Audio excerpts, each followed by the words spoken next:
President Zelensky, First Lady, welcome to the program. Thank you so much. Mr. President, it's been nearly 9 months of this war now. Did you expect it to last this long? Do you have any idea of how long it might last? Дякую за запитання. Thank you for the question and thank you for the meeting. You asked whether I thought this war would last so long.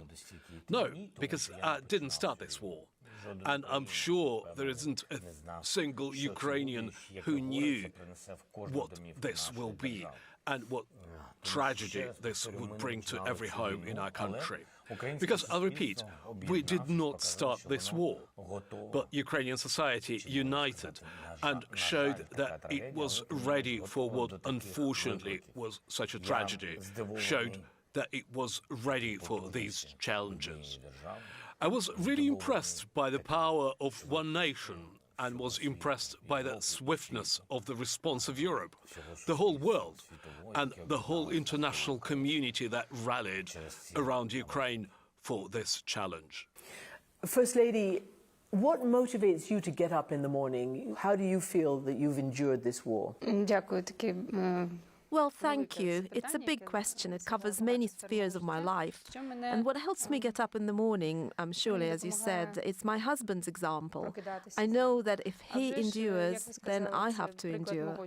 If the day's begun, then we have to keep fighting. That keeps me going. It's not easy every day, but you need to keep running. You cannot stop. As Alice has said, in order to stay in place, you have to run even faster. That's why we run. And I get some inspiration from the kids, from the children. First and foremost, there are some ordinary things that every family is doing. You need to get your son ready for school. You need to make sure he has had breakfast.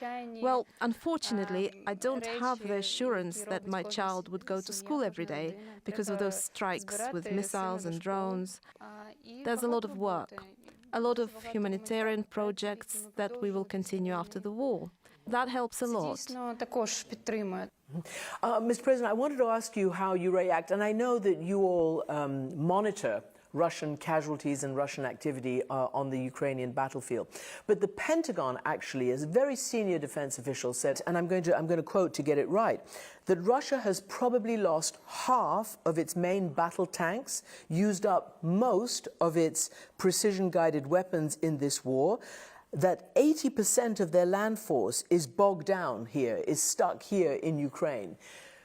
Does that match your figures? And what is your answer to that? I think this more or less corresponds to reality. Although, frankly speaking, nobody knows the full reality, especially as regards personnel. Because nobody can tell you precisely how many people died. Nevertheless, we clearly understand that the artillery that was provided as assistance to us from the United States and Europe, it definitely had to break this initiative which Russia launched on us on the 24th of February. And we did break this military initiative. We stopped them. We deoccupied a large part of our territory. And this indeed was helped by the artillery and the new technologies. We never resorted to any of the lies that the Russian Federation produces about dirty bombs or nuclear challenges and so on. And I'm very pleased that we are working jointly and responding quickly to that. Straight after Russia's allegations, we invited the IAEA, and they verified everything and said it's just another lie from Russia. So I cannot confirm those numbers for sure, but I can say for sure that it is a stunning number, both in terms of heavy weapons and personnel. Are their losses heavier than your losses? Yes, 10 times. I think so, approximately. I can't give you the exact numbers, but there's a very significant difference, because our war tactic is not to throw people, because people are most important, not to use people as cannon fodder.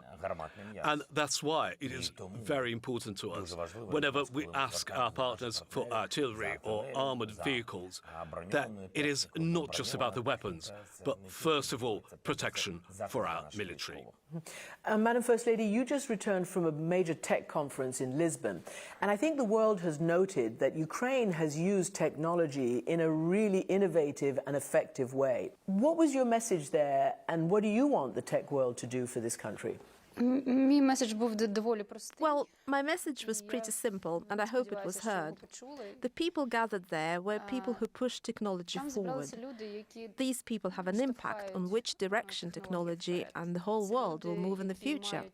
So my appeal to them was to choose a side what technology they will invent or design. Will this be a technology that kills or a technology that defends? Because we have a wonderful and vivid example. For example, Bellingcat recently conducted their latest investigation, and they found a group of IT experts from Russia, young people aged 23, 25. Before the war, they worked in private IT companies, and now they're targeting missiles at our buildings. And this is a choice, a conscious choice made by people who know this technology, who have the expertise, are narrow specialists. They chose to be murderers and terrorists. So my appeal to all those thousands of people gathered at the Web Summit was to make their choice from a moral and ethical standpoint as to what they will do in the future. And really, the technologies help.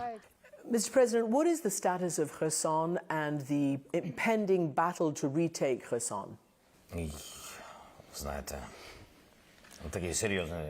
know, that's a very serious question. And I'll be frank with you, I'll try to answer it in a way that doesn't give you an answer, to be honest.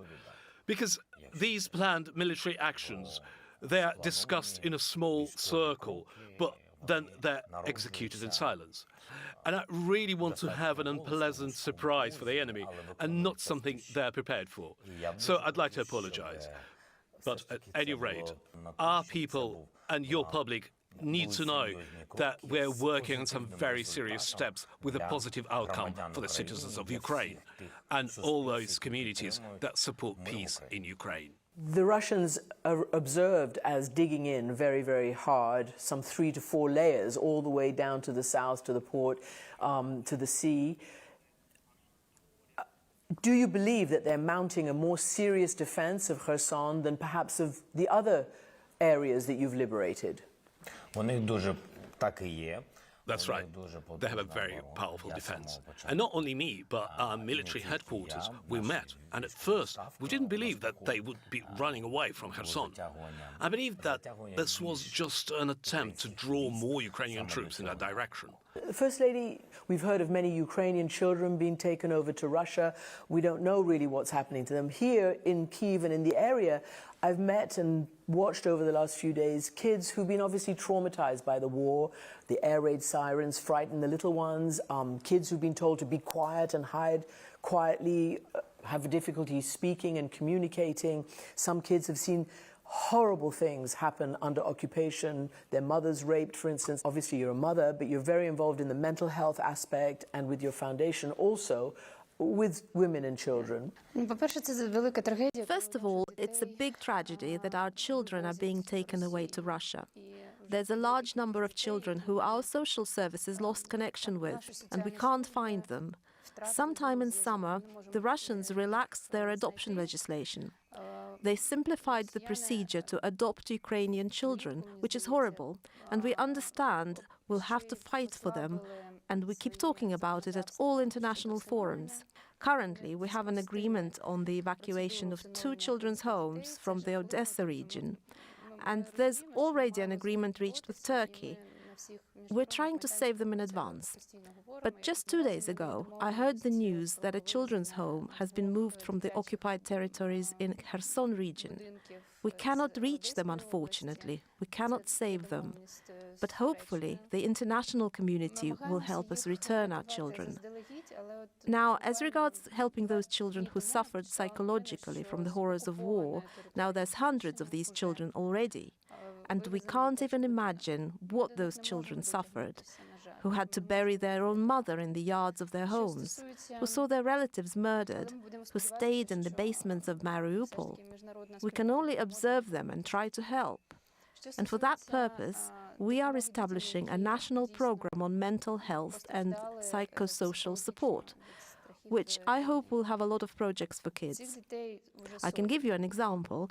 Once, fairly successfully, I believe, we organized a camp together with Ukrainian psychologists and donors. There were 20 kids with psychological issues. We took them to a special camp where the tutors were psychologists.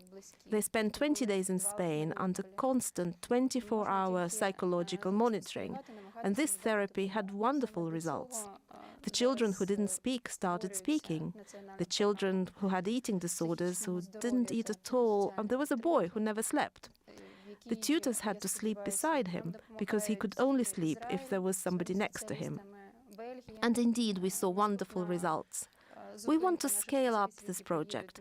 We are supported by experts from Israel and Belgium. The next training destination for our specialists will be the UK. Very soon this month, we will be sending our psychologists and psychotherapists for training there. We choose the world's best practices for coping with PTSD,